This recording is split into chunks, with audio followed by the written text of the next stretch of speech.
All right. I think we have sound. How are y'all doing? Good to see you. Greetings. Welcome. Hello, all the people.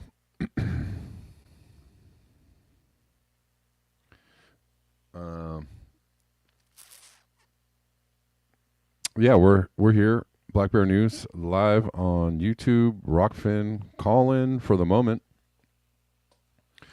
and on Twitter. We be live on Twitter. If you're listening on Twitter, give a thumbs up. If you're listening everywhere, anywhere, give a thumbs up. Retweet it. Retweet the show, share the show, all that kind of good stuff, right? Right.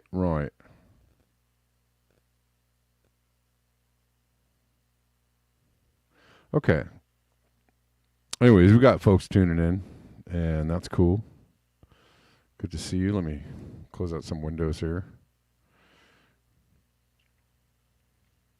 And we'll get into some things that didn't have time to get into yesterday. But before we get into those things, what's up, Rockfin people, Rockfin people, Rockfin people?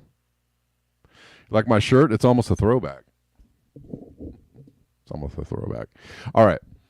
Rockfin people, how you doing?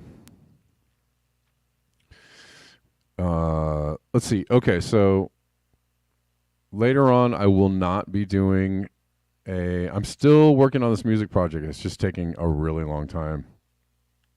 And it's just slow going. And I'm having I really must finish it today, so I will not be doing an Octopus Files live stream today. I will be probably uploading something maybe at noon. Tomorrow I will be doing at noon. I will be doing an Octopus Files live stream, and I will probably not do a BBN live stream. So I'm just giving you guys a heads up. Look for some content tomorrow about 9:00, but I probably won't be here live tomorrow. Just a heads up. That's all I got to say. If you want to know where to follow any of the channels, I don't know. Send me a DM if you're really if you're really wondering where to go. Man, I'm still thinking of. There's like a police action happening outside of my house. So, never mind. I don't know what's going on. This cop just like. I live on a very quiet, very suburban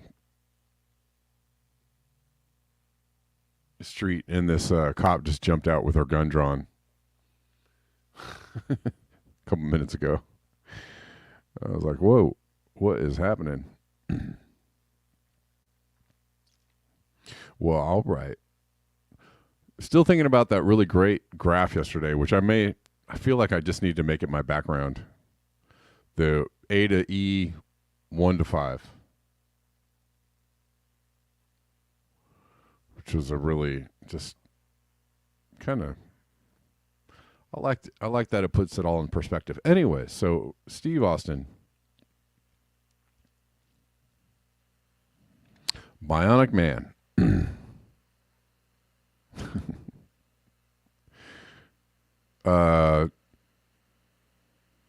Posting this, UN sounds red alert as climate records broken last year. Red alert, you say?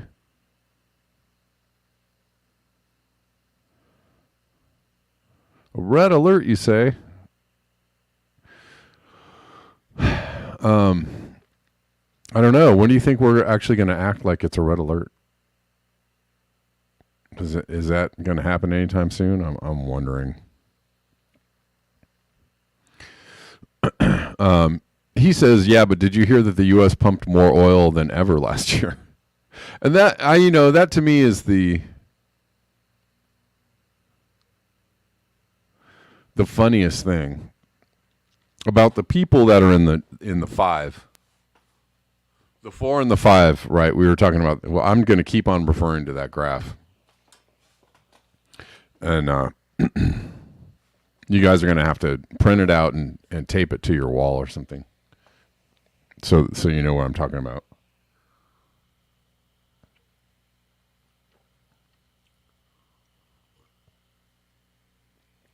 Anyways, if you're a 4 or 5, meaning you're in the denier camp,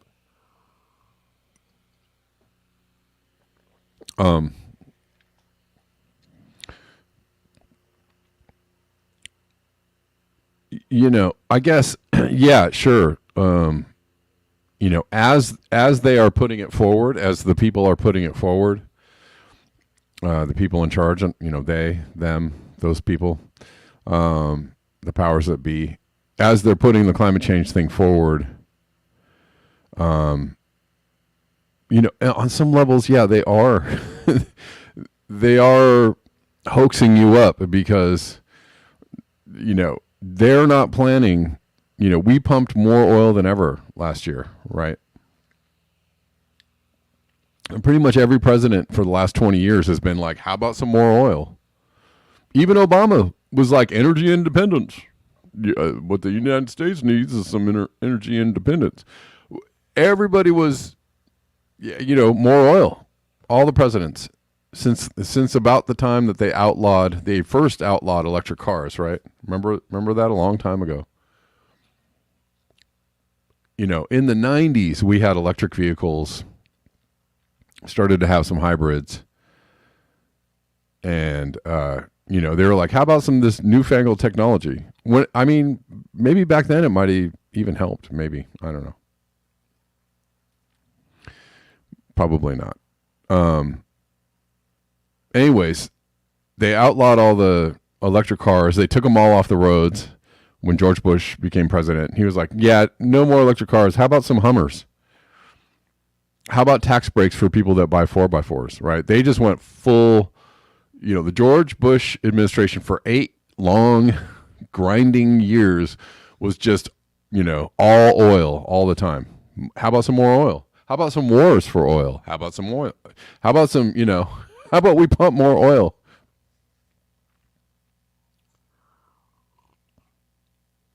And every president since has been, how about some more oil? Has been more oil, has been about more oil. Every president since, you know, it's all about pumping more oil, burning more oil, making sure the economy never goes down, or, you know, trying to tell you that it isn't. To acknowledge that climate change is such an issue that we might have to take some action, you know, like take about 80 steps down on the economy, degrow the consumer culture, degrow our economy, stop with all the infrastructure building. Like, to actually admit that we might have to take some action would be the death knell for, you know, the system we have as we know it, right? And everything is geared to keep that system going. So right now, I can't see any signs that they're giving up on the system.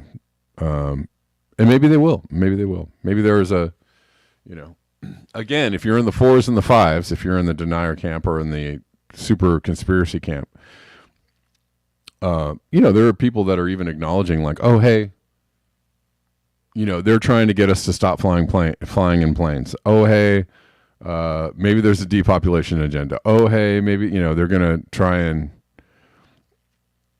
kind of, I guess, bring down the economy as we know it, or bring down the system as we know it, you know, in a controlled demolition type of way. That's what people, you know, are thinking about. I don't see it. I just don't see it. We pumped more oil than ever. I don't see it. Why do we pump more oil than ever? Because we got to keep selling the cars and building the roads and building the buildings and doing the development projects, and we have to keep going. There is absolutely no indication whatsoever that we are not going to continue right into a brick wall. So you know, when you actually have real live evidence, and maybe this Boeing thing, there's the theory is that all the Boeing problems and all the problems with the air travel are all on purpose in order to get people to stop flying. Maybe. If we're pumping more oil than ever, it doesn't look like it to me. The airlines are huge. If they're planning on doing that, why are they building another runway at Heathrow? Why is the airline industry expanding? So I just don't really see that one. Again, if you have evidence that they're really actually trying to degrow the economy, please let me know. Point it out to me, send me an article. On some levels, I get the theory, I guess, but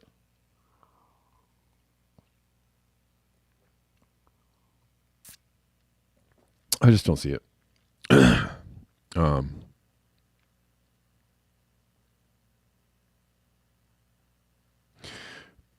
was even the same theory expounded upon as far as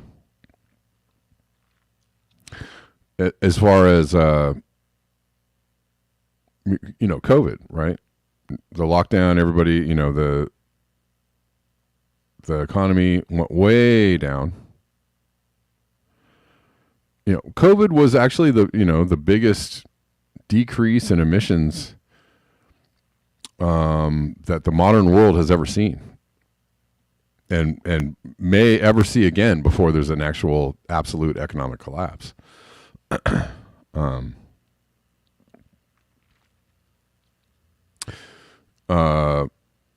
Yeah, Rich, that's a good point. As the air as the atmosphere heats up, and as extreme weather and jet streams get crazy, and things kind of fall apart as far as the ecosystem goes.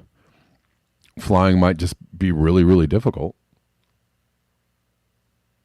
I don't know.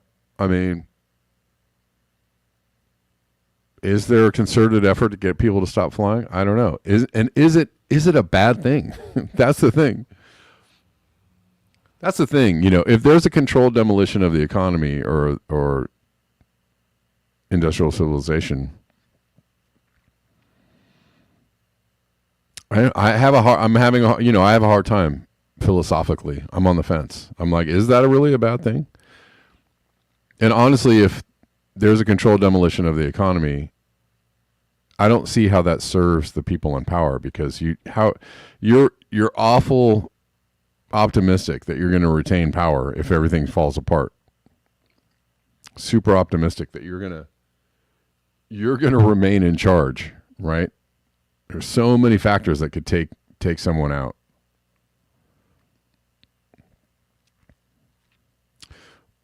A stable economic system that has everybody yoked into the system is actually the best possible scenario for the people in charge, right?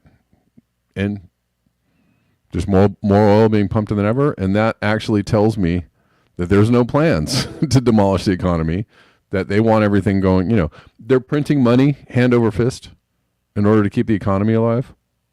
There's no plans. They're going to print money as long as they need to print money.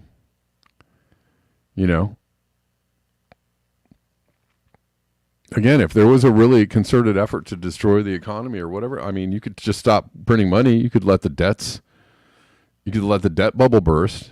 You could do all that stuff in a heartbeat.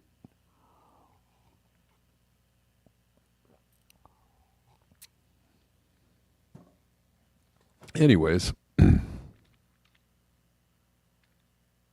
let's look at this article a little bit. UN sends a red alert as climate records broken last year.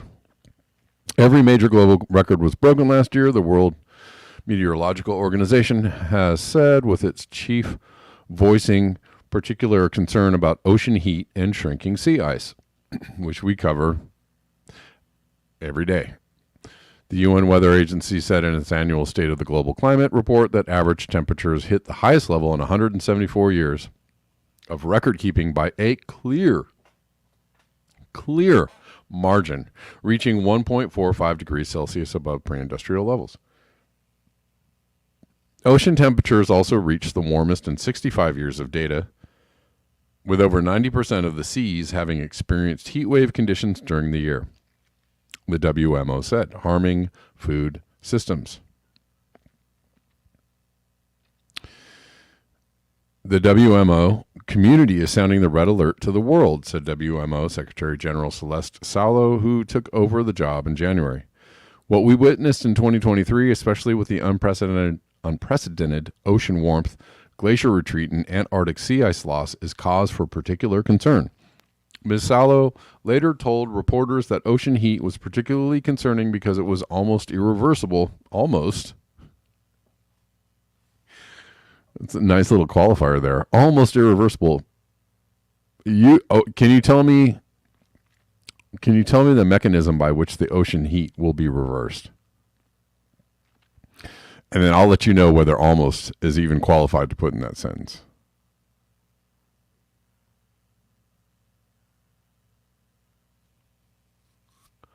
The trend is really very worrying, and that is because the characteristics of water that keep heat content for longer than the atmosphere, right? Climate change driven by burning of fossil fuels, coupled with the emergence of the natural El Nino climate pattern, pushed the world into record territory in 2023.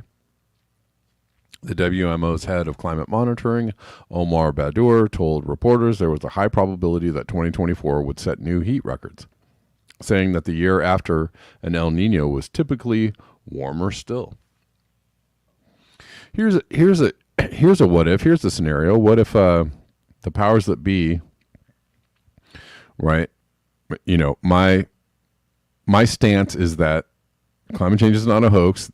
Climate change is way worse than they're letting you know. Right? It's way worse. You know, it's farther along. They're keeping it under wraps in a very orchestrated way, keeping the actual severity of it under wraps. And they know that sometime before 2030, everything's going to fall apart, and that's that. And they are hedging their bets on all of this, right? They know this is happening. They know where this is going.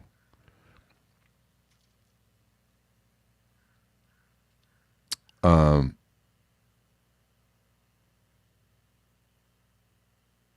maybe, and all of the things that are being rolled out,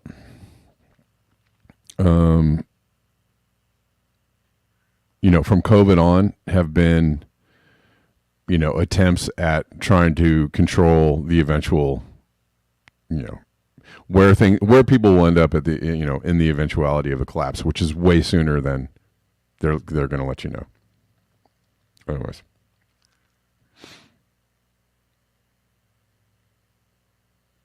Today's report showed a big plunge in Antarctic sea ice, with the peak level measured at 1 million kilometers squared below the previous record, an area roughly equivalent to the size of Egypt.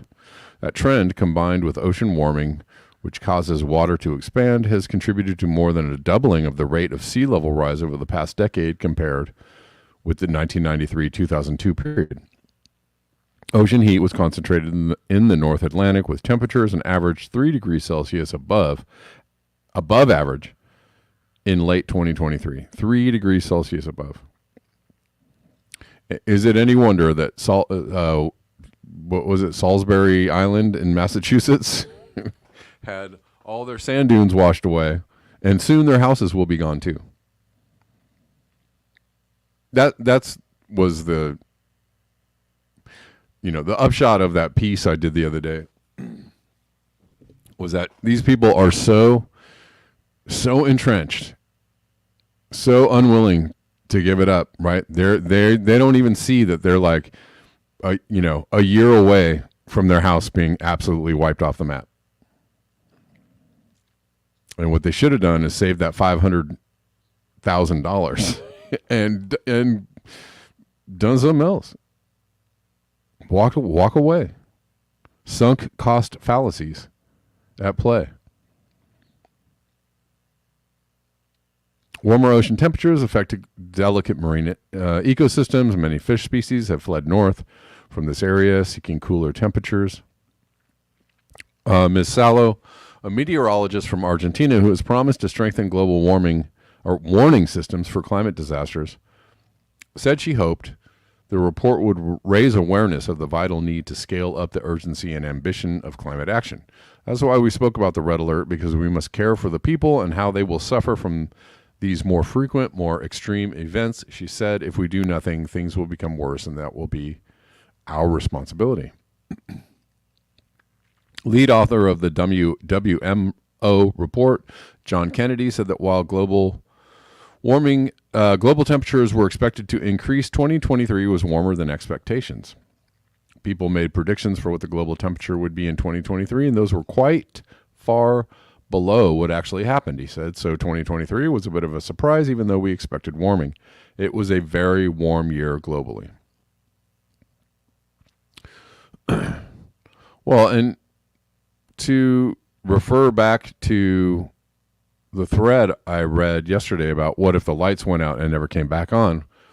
Well, they always talk about warming as if like, well, it's going to warm. It's getting super warm, but it's, in the normal course of global temperature fluctuations, it'll get cool again, right? That's the assumed position. And that's how they're talking about all of this. All of these articles are talking about it. It's like, whoa, it's really, really warm. But, after El Nino, we'll go back down again or something like that, right? That's kind of, there's something implied in the statements. So my question is, what if it gets warmer and never stops getting warmer, right? And that's actually the logical stance to take, because global warming, there are fluctuations, but there's no actual mechanisms that are in place that are going to, roll that backward or reverse what's happening with global warming. And we're now in an exponential curve, right? Warming is not linear anymore. As of the last couple of years, it is not linear anymore. So what if it just keeps getting hotter? That's a completely fair and logical question to ask. What if it gets warmer and never stops getting warmer? And that's something that I think people have a hard time. Obviously that's not a great thing to think about. Obviously that is it's a scary proposition.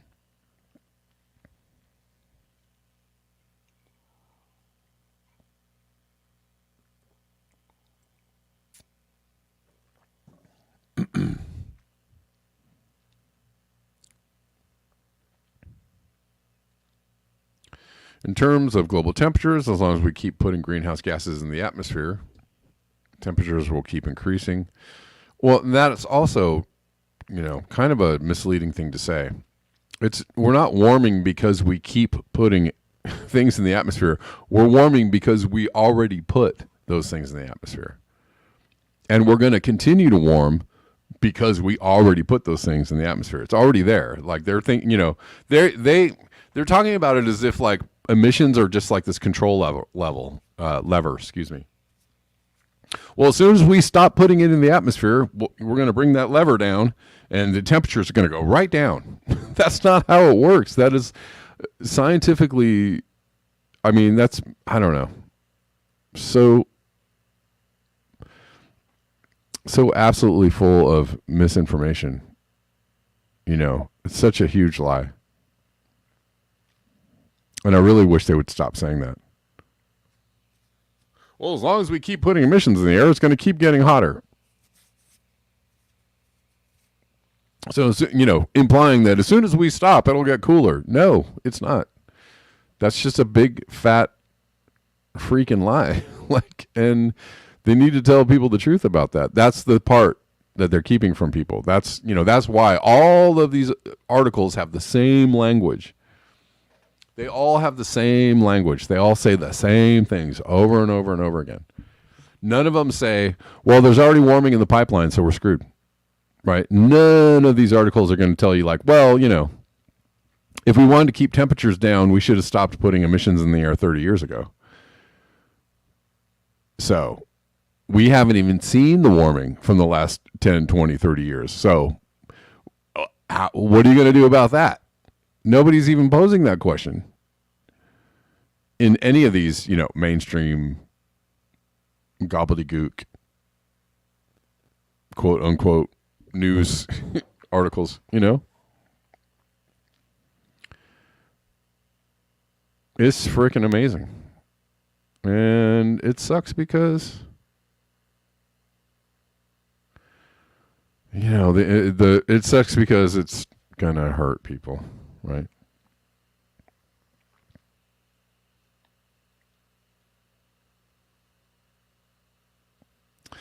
Anyways, I don't know. I don't know how much more of this article I can read.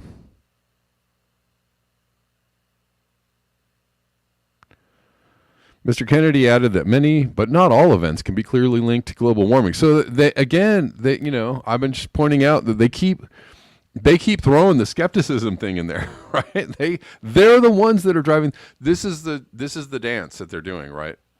Global warming is real, but it's not, we don't know how much is tied to it, and who knows how, if we just stop the emissions, it'll just the warming.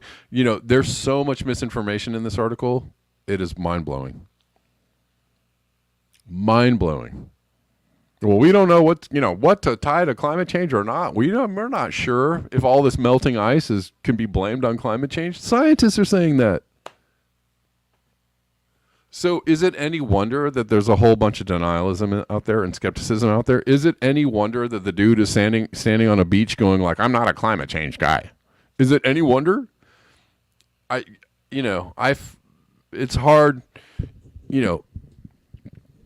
climate deniers are, somewhat frustrating, but I mean, God, I can totally understand. I'm reading a mainstream article about climate change, and they're giving you this like skepticism point of view. We don't know if it's all tied to climate change, right? They're giving you the denialist. They're taking the other side, the other stance in the same article that they're saying that, red alert, climate change, red alert.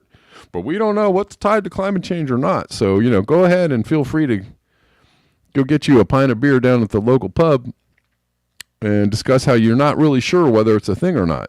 Because we just told you in the article, we don't know. Like, it's so frustrating.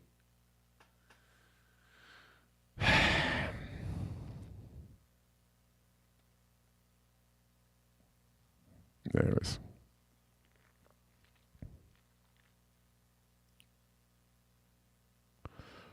Nothing like a little healthy skepticism in an article that has a headline that states red alert about climate change.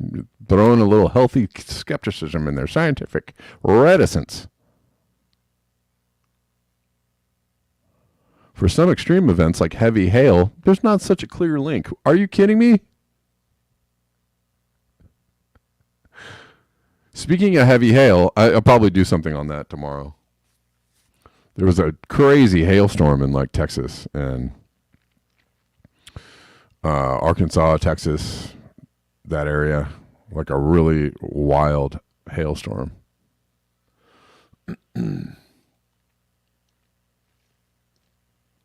Anyways.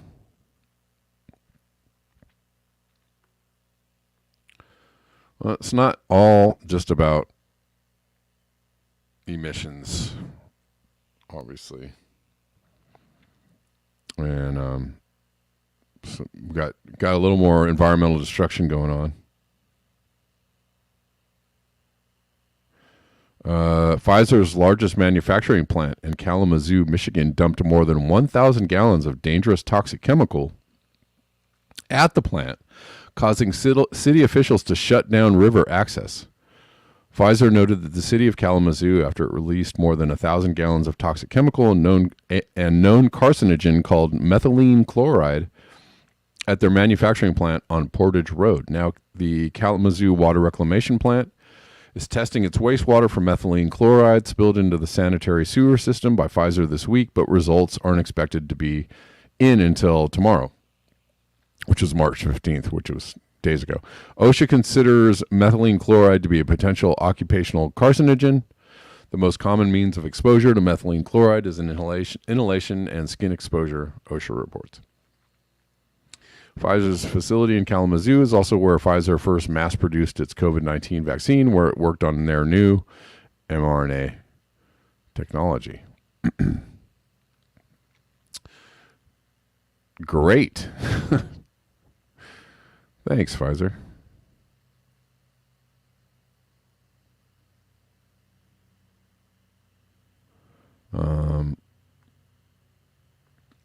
Here's another.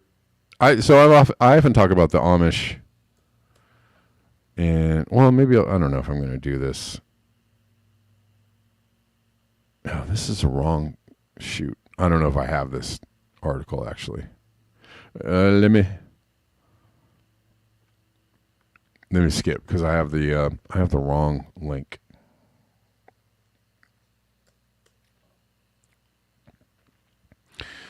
Let's look at this. This overlooked feedback loop is accelerating climate change. But we don't know how much. We don't know how much tied to climate change or not.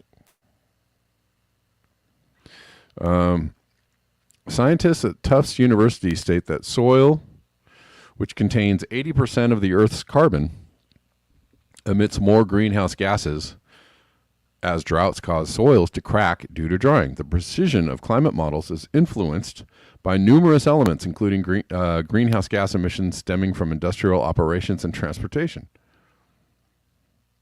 Emissions from farm animals, the expansion of urban areas, and the reduction of forests, as well as the reflection of solar rays off snow and other ground surfaces.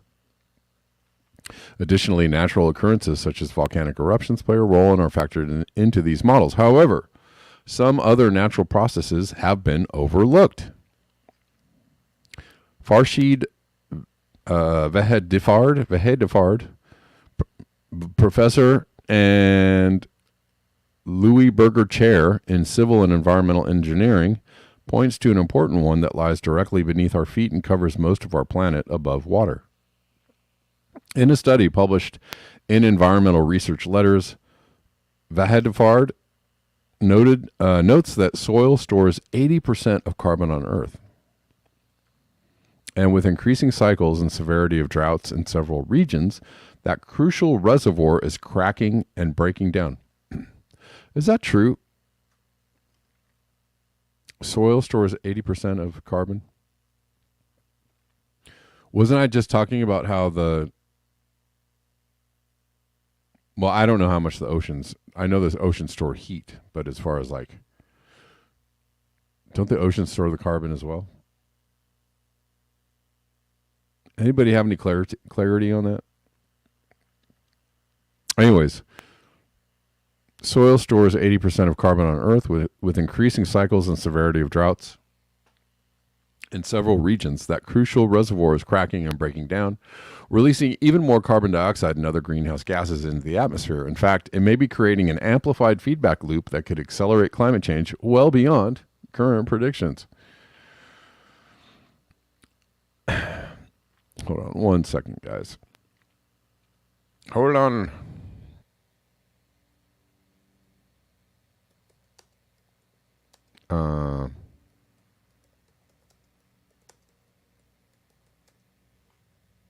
Let's see. I'm just trying to get a quick fact here.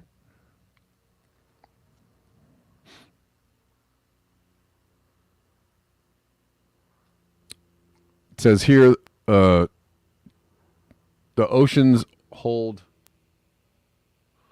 25% or store. The oceans absorb 25% of all CO2 emissions,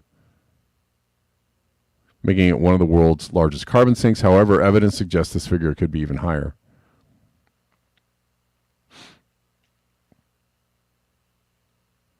Anyways.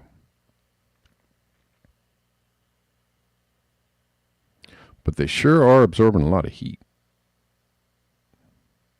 I'm going to get back to this article real quick, guys. If you, I'm going to check the coffees or see if I got any tips here. I did get a tip on Rockfin. Rich Diana, thanks for the The 20 spot overshoot is a total bitch, says Rich Diana. Thank you. Thank you.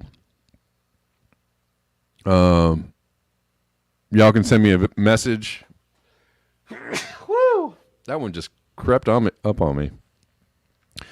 If y'all want to send me a message, you can do so on, either Rockfin, YouTube, PayPal, Venmo, Cash App, or whatever. So if you want to send me a message, if you send me a tip and a message on any of those platforms, then I'll shout it out or whatever. You know how it goes. And all the links are in the description box. So there's that. Let's see, where are we at?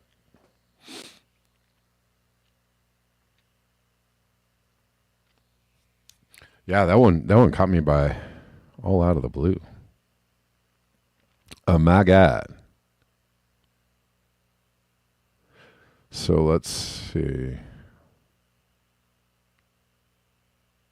This process has not been sufficiently evaluated in the existing literature or incorporated into models. If we don't consider the interplay of drought, soil desiccation, cracking, and CO2 emissions, that could result in significant inaccuracies when modeling and predicting. Well, I mean, they're saying that the soil holds most of the carbon. I'm not saying that the soil absorbs the CO2, right? That's different. Absorbing the emissions, CO2 emissions, is one thing, but holding the carbon is a different thing, right? Like forests, vegetation, it all holds carbon, right? Holds carbon, stores carbon, releases carbon, right? There's the natural cycle of that. But 80% of carbon, that sounds like an awful lot.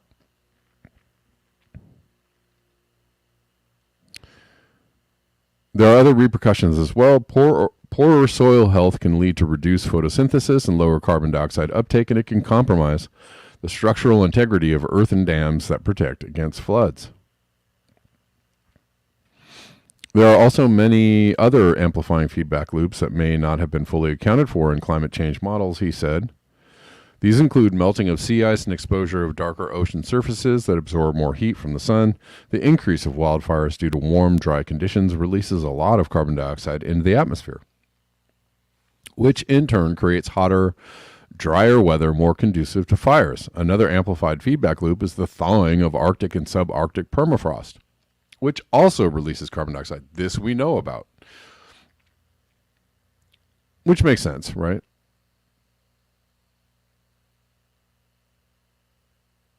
Which also releases carbon dioxide in the atmosphere and raises climate temperature, leading to more melted permafrost.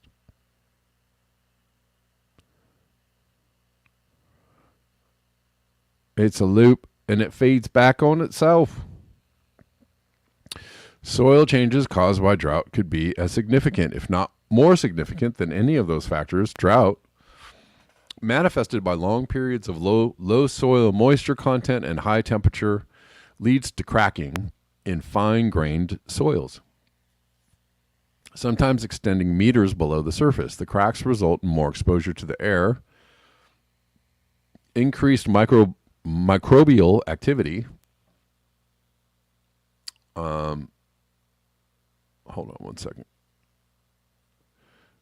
And breakdown of organic matter, released carbon dioxide, and loss of nutrients and ability to support plant growth, reducing carbon dioxide sequestering.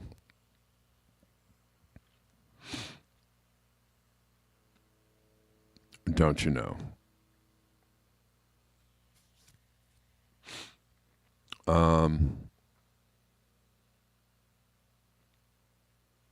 The deep cracks expose much older reserves of carbon that had previously been stable and protected. The permeation of air into the soil accelerates the release of not only carbon dioxide from organic matter, but also other greenhouse gases like nitrous oxide.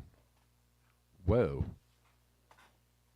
This is all This is all very good to know. Small animals like earthworms and millipedes that help turn the soil over are also affected by the reduced moisture and increased air exposure, being less able to play active roles in nutrient cycling and soil structure maintenance. That, in turn, increases the likelihood of soil cracking and aeration.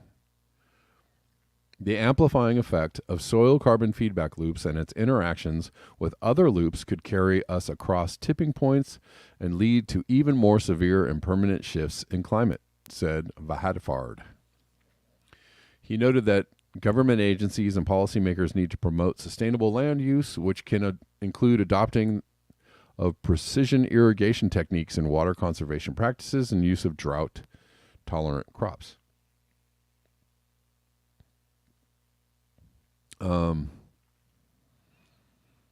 Organic fertilizers and compost can enhance soil organic matter content and improve soil water holding capacity. Of course, this can only help if it's part of a comprehensive effort to reduce greenhouse gas emissions from all human activity. How do we do it? How do we do that? How do we reduce emissions from all human activity? How do we do it?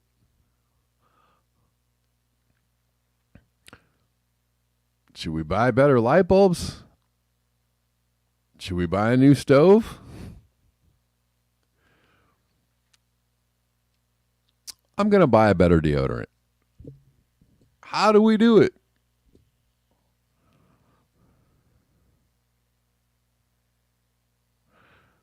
I am confused.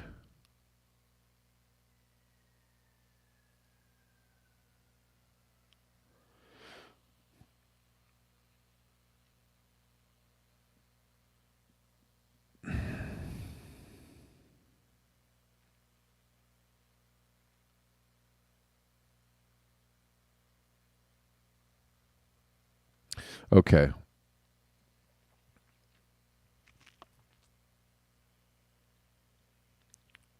Well, it's all very scary. Okay. I'm going to read about something called green hushing.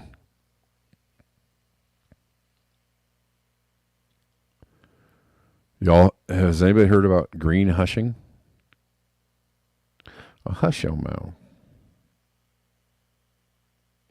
Apparently, nobody wants to talk about going green anymore.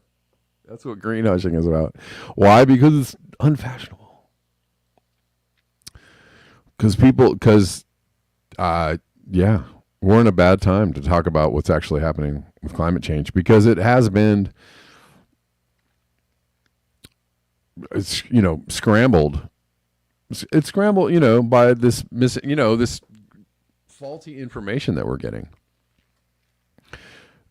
And corporations taking, the green pledge, and then everybody sees that that's a joke, right? If a corporation really wanted to take a green pledge, they would dissolve themselves immediately, give whatever remaining stock or monies to the, people that work there or shareholders, whatever you want to do. Dissolve your company, go out of business tomorrow. That's your green pledge. See how that works? What? But anyways, so people see the green pledges are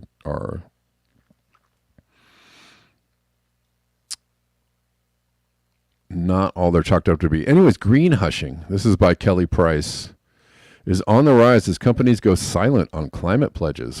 Facing backlash from both the left and right, companies are backing away from climate initiatives, at least publicly. For years, eagle-eyed environmentalists have called out banks and consumer businesses from Barclays to fashion brand ASOS for making misleading claims that their practices or products are sustainable, otherwise known as greenwashing. However, lately there has been an uptick in green hushing, a seemingly counterintuitive practice in which companies intentionally don't publicize their climate-friendly actions and goals. For example, investment firm BlackRock has removed several references to its commitment of helping reach net zero emissions by 2050 from its website. I wonder why. Though its CEO said the firm would continue to discuss climate issues with its companies it invests in, reports the Washington Post, consumer goods companies, including those that sell food and beverages or clothes, are also hopping on the green hushing bandwagon, despite taking steps towards sustainability, reports Grist. At the same time, public demand for environmentally friendly goods and services has surged in the past few years as the fight against climate change has ramped up. So what's behind this paradox? Experts say there could be a few factors at play. Greenwashing crackdowns. In the past few years, liberal activists and organizations have sued companies for rampant greenwashing campaigns, including H&M, Nike, Allbirds shoes, and apparel company Canada Goose.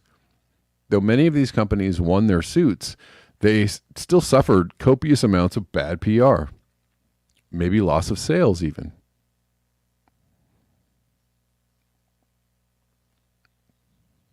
On the other side of the aisle, right-wing politicians and thought leaders are speaking out against woke eco campaigns and business decisions made with climate change in mind, reports the Post.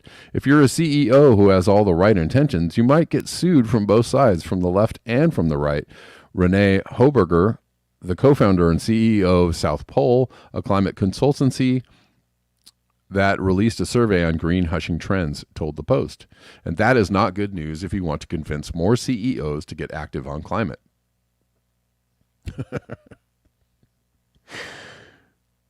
And that sentence is an oxymoron, right? CEOs getting active on climate. I don't know. Corporations getting active on climate is no.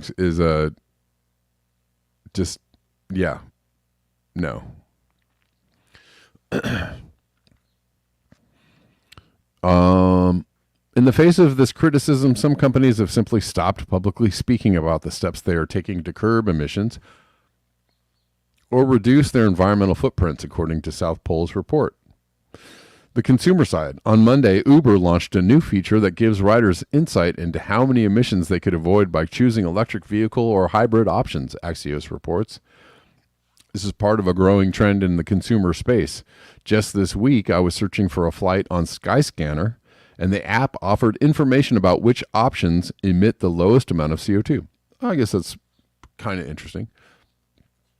Even though these features are increasingly available, do people actually use them when making their final purchase? This is an interesting part of the article, and what they found will shock you. I asked Xavier Font, a professor of sustainability marketing at University of Surrey, who advises companies like Booking, Google, Expedia, and Skyscanner. At the moment, nobody has done a study, including the companies themselves, that is publicly available, that says, does this have an impact or not? He told me over the phone.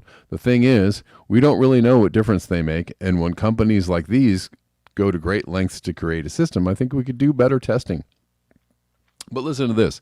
In a similar vein, research shows that consumers' behavior when presented with eco-friendly products can be mixed.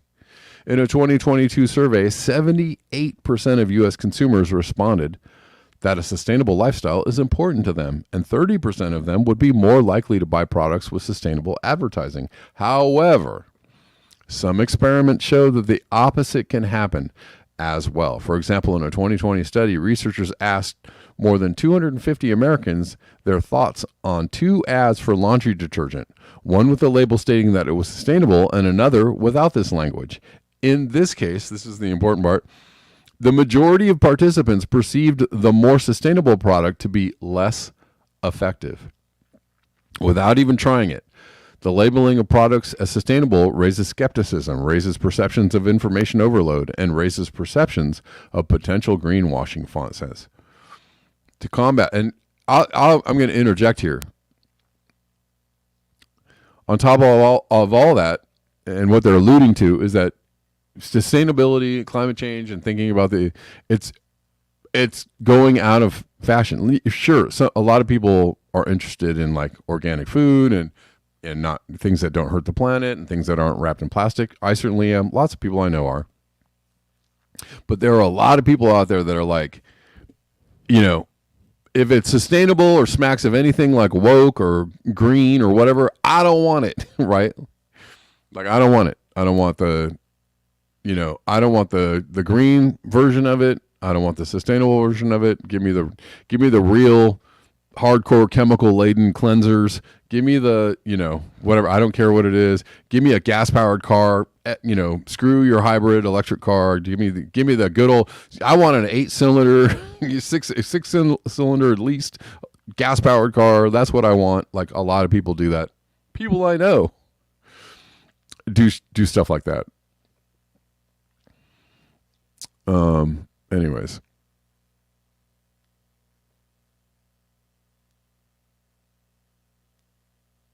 To combat this, companies can tap into social influence to get people to buy with sustainability in mind or focus on other positive attributes of the product, such as innovation and safety, writes Catherine White, a sustainable business researcher at University of British Columbia and co-authors in the Harvard Business Review. I get, and my show and my general message probably won't help their cause because, I mean, if you have to buy something, I guess, of course, go for the better option. But I mean, for one, not buying the thing is the best option.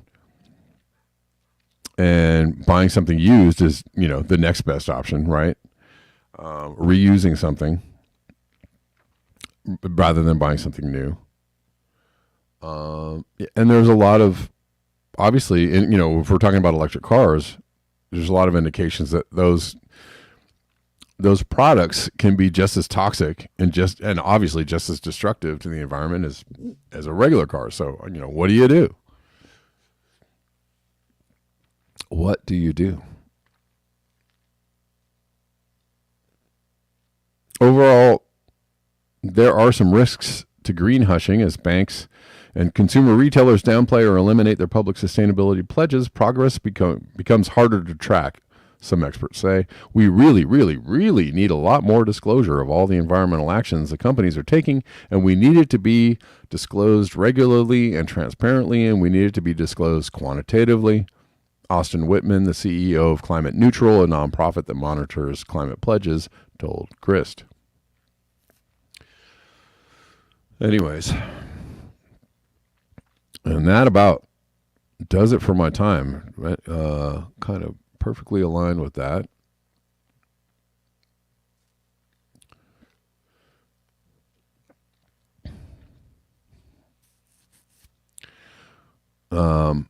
Just checking y'all out on Rockfin.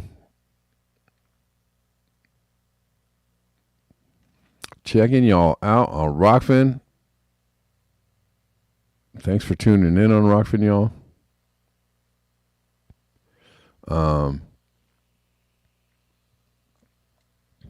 Checking y'all out on Twitter. These more realistic numbers on. I had at the end of the show yesterday, I had like 100 people watching on Twitter, and I was like, "What the heck is going on?" It's telling me now that I have 5 people watching, so I don't know if that's. Who knows?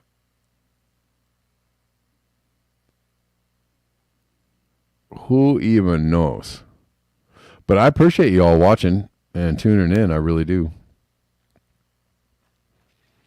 Thanks for hanging out with me every days on the internets. You're too kind.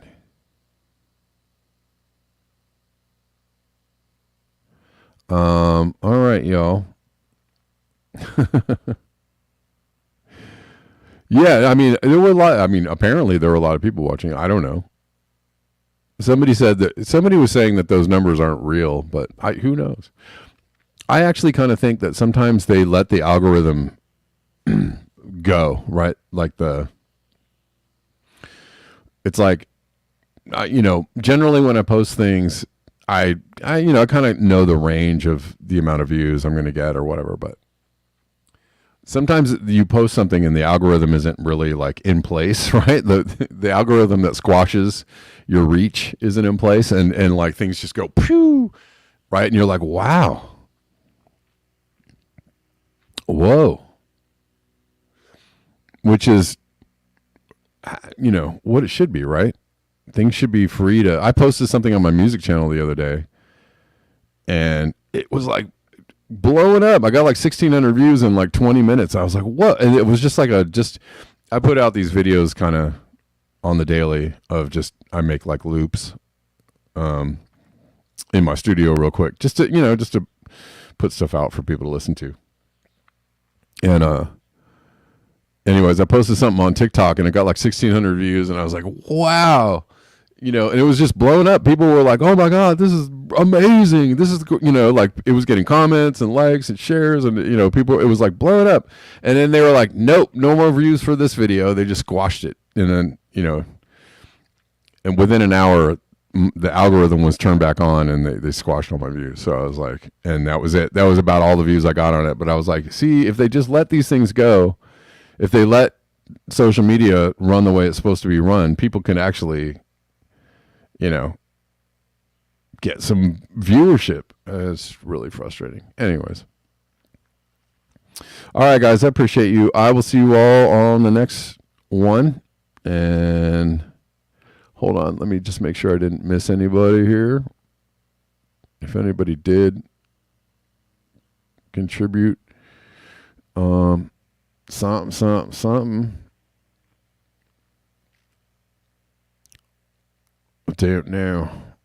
I don't know. There's also Buy Me a Coffee as well. You know the deal. You know the deal. All right, y'all. I appreciate you. I'll see you on the other side. Until next time, peace.